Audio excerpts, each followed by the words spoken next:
नमस्कार दोस्तों, स्वागत है आपका आपके प्यारे से परिवार डेयरी एस्पिरेंट ऑफिशियल चैनल में।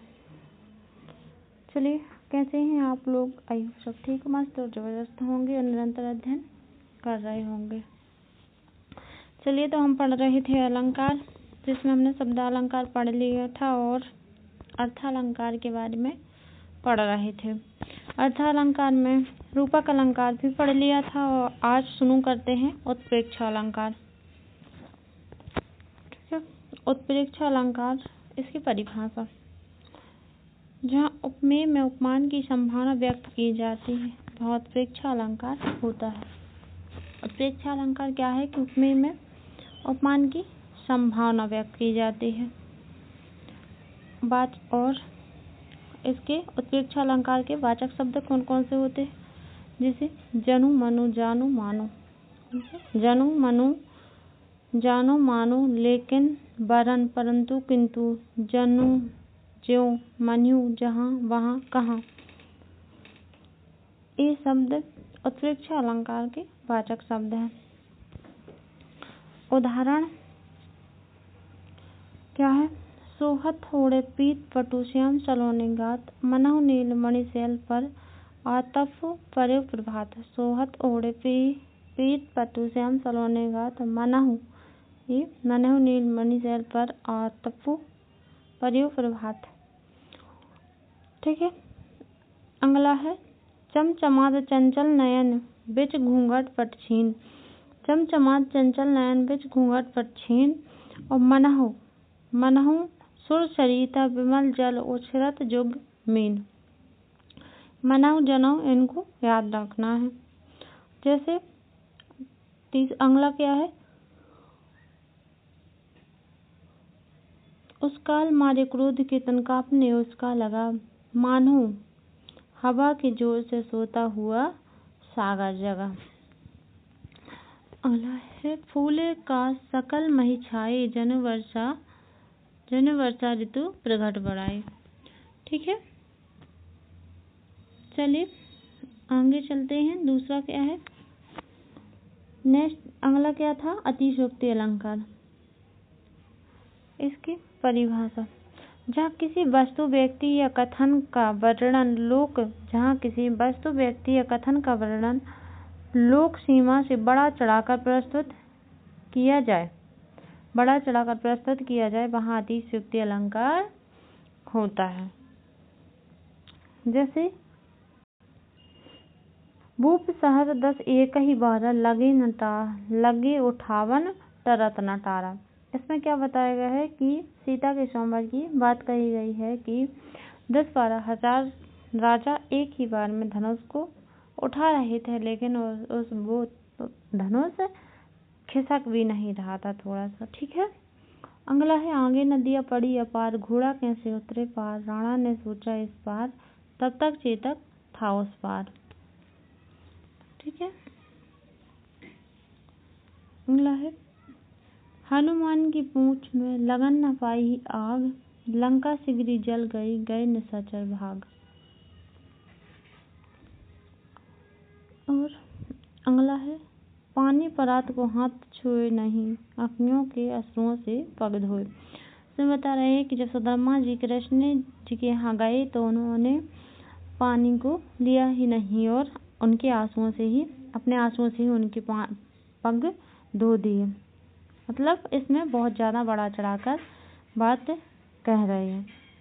अगला है बालों को खोलकर मत चला करो दिन में, रास्ता भूल जाएगा सूरज। देख लो साकेत नगरी स्वर्ग से मिलने गगन में जा रही। ठीक है।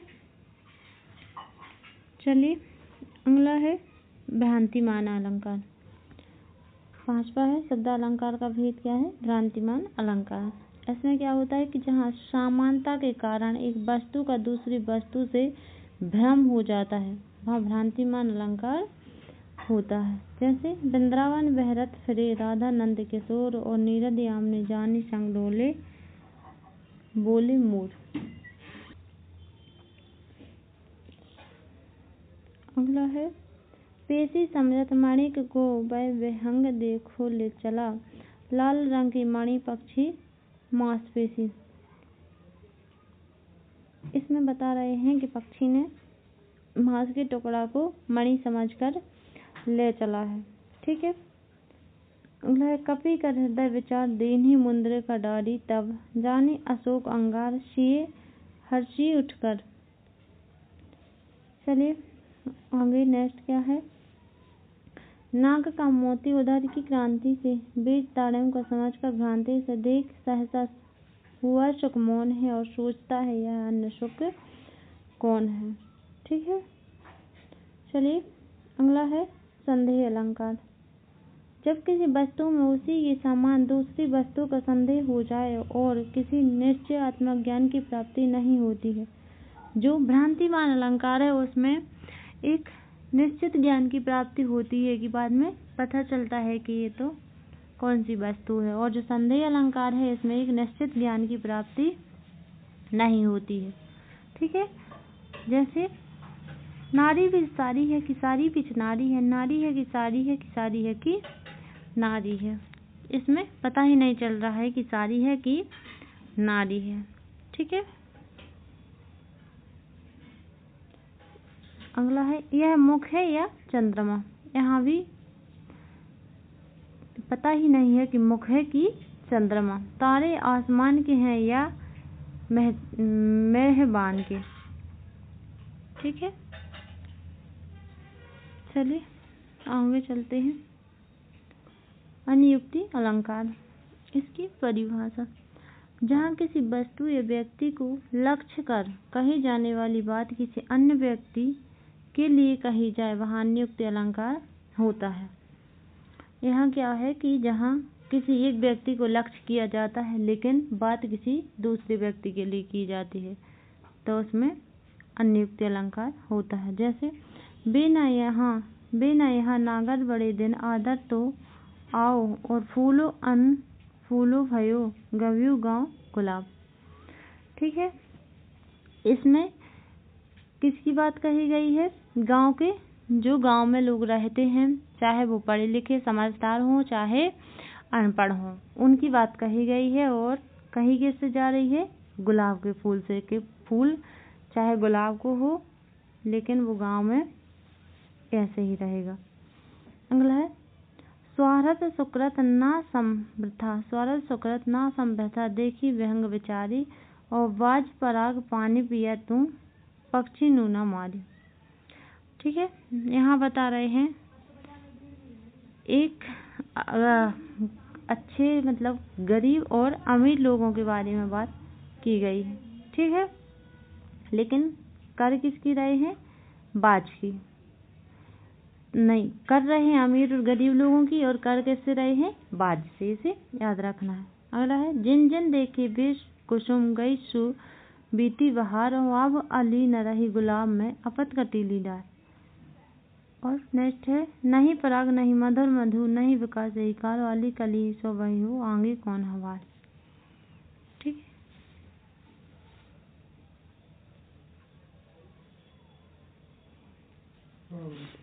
चलिए नेक्स्ट है विभावना अलंकार। इसका अर्थ विशेष प्रकार की कल्पना होता है। जो विभावना होता है इसका क्या है मतलब विशेष प्रकार की कल्पना, अर्थात जहाँ बिना कारण के ही कार्य को कहा जाए। विभावना में बिना कारण के ही कार्य को बनाया जाता है। ठीक है। जैसे बिनु पद चले सुने बिनु काना, कर बिनु कदत बिनु पद चले सुने बिनु काना, कर बिनु कर्म करे विधि नाना, आनंद रह सकल रस भोगी बिनु वाणी वक्ता बड़े जोगी। बिना पद के चल रहे हैं और सुने बिनु काना, बिना कानों के सुन रहे हैं। कर विधि कर्म करे विधि नाना, आनंद रह सकल रस भोगी बिनु वाणी वक्ता बड़ जोगी। यहाँ बता रहे हैं कि बिना पाँव के चल रहे हैं, बिना कान के सुन रहे हैं और बिना वाणी के व्यक्त कर रहे हैं। ठीक है। बिन धन के सुख मिल गया, बिना खाए ही शरीर मजबूत हो गया।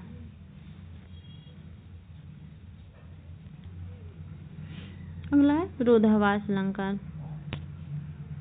इसकी परिभाषा जहाँ विरोध न हो फिर भी आभास हो, वह विरोधाभास अलंकार होता है। यहाँ बिना विरोध के भी क्या होता है, विरोध का आभास होता है कि हमें लगता है कि विरोध हो रहा है लेकिन वहाँ विरोध नहीं होता है। जैसे यह अनुरागी चित्त की गति समझे नहीं कोई, और ज्यों ज्यों बूढ़े श्याम रंग त्यों त्यों उज्ज्वल होए।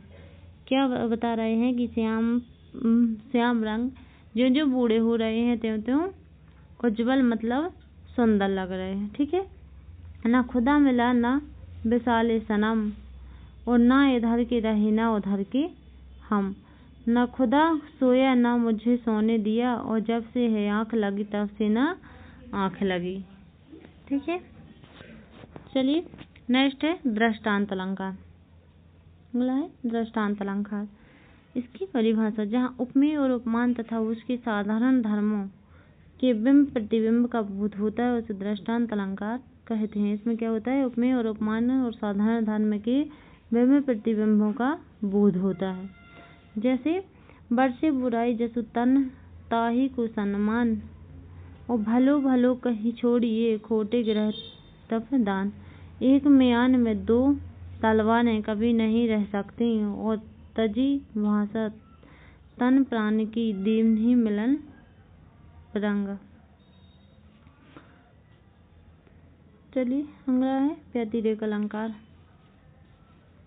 इसकी परिभाषा, जहाँ उपमेय को उपमान से श्रेष्ठ बता। व्यतिरेक अलंकार में क्या है कि उपमेय को उपमान से श्रेष्ठ बता दिया जाता है। जैसे फूले फले सदा तुलसीदास, और चंदन विष व्यापत नहीं लिपटे रहत भुजंग। चंदन सो मुख पर मुख की बात, और चंदन से भी सुंदर है जिनके जस प्रताप के आगे। शशि मलिन रवि शीतल लागे।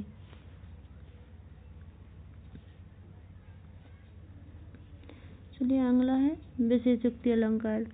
व्यतिरेक अलंकार, जहाँ कारण के मौजूद होने पर भी कार्य ना हो। विशेषोक्ति अलंकार में क्या होता है कि कारण के होने पर भी कार्य नहीं होता है, वहाँ विशेषोक्ति अलंकार होता है। जैसे कारण है पर कार्य नहीं के रूप में होता है। दो दो मेघ बरसते हैं पर मैं प्यासी की प्यासी। यहाँ कारण हो रहा है लेकिन कार्य नहीं हो रहा है। जैसे मेघ बरस रहे हैं लेकिन प्यासी की प्यासी में। ठीक है। धन होते हुए भी वह दान नहीं करता, कारण हो रहा है लेकिन कार्य नहीं। सुंदरता होने पर भी वह आकर्षक नहीं लगता, और मेहनत करने पर भी सफलता नहीं मिलती। विशेषोक्ति में क्या होता है, कारण हो रहा है लेकिन कार्य नहीं हो रहा है। चलिए अगला है प्रतीक अलंकार, जहाँ उपमेय को उपमान के समान न कहकर उपमान को ही उपमेय के समान बताया जाता है। जहाँ उपमेय को उपमान के समान न कहकर उपमान को ही उपमेय के समान बताया जाता है वहाँ प्रतीक अलंकार होता है। जैसे सीता के मुख समता पाव किसी चंद्रमा व सुरंग, और मुख बाल रवि सम लाल होकर ज्वाला सा बोधित हुआ। कानन कुंडल मोर पंख ओर पे बनमाल विराजती है, और सुंदरता तेरी देख कर चांद भी शर्माता है। ठीक है। अगला है आपनुति अलंकार, जहाँ उपमेय को निषेध कर उपमान का आरोप किया जाता है। आपनुति में उपमेय को निषेध कर उपमान का आरोप किया जाता है। जैसे यह मुख नहीं चंद्रमा है, यहाँ मुख को ही चंद्रमा बता दिया जाता है। यह रस्सी नहीं सांप है, मान लिया सांप। ठीक है। यह पलाश के फूल नहीं जलते अंगार। अगला है अनन्वय अलंकार। अनन्वय, जहाँ उपमेय को ही उपमान मान लिया जाता है। यहाँ उपमेय को ही उपमान मान लिया जाता है, किसी वस्तु की तुलना उसी से की जाती है। उपमेय को ही उपमान मान लिया जाता है, और जिस वस्तु की तुलना की जाती है वह उसी से ही। जैसे मुख तो मुख है, जैसे राम से राम सियासी सिया, राम से राम सियासी सिया। भारत ये सम भारत, भारत की तुलना भारत से ही, राम की तुलना राम से, सीता की तुलना सिया से। ठीक है। और मुख तो मुख ही है, मुख तो मुख के समान ही सुंदर है। अगला है वह कमल के समान है। ठीक है। चलिए लास्ट है पश्चात अलंकार, मानवीकरण अलंकार, जहाँ प्रकृति पदार्थ अथवा अमूर्त भावों को मानव के द्वारा चित्रित किया जाता है। यहाँ जो प्राकृतिक वस्तुएं हैं और भाव, उनको मानव के द्वारा व्यक्त किया जाता है। जैसे दिव्य सवान का समय, मेघमय आसमान से उतर रही वह संध्या सुंदर परी सी धीरे धीरे। प्रकृति की वस्तुओं की तुलना मानव से की जाती है। ठीक है, चलिए दोस्तों, यहाँ अपने अलंकार हुए खत्म और अब मिलते हैं अगली क्लास में। जब तक के लिए धन्यवाद। राधे राधे।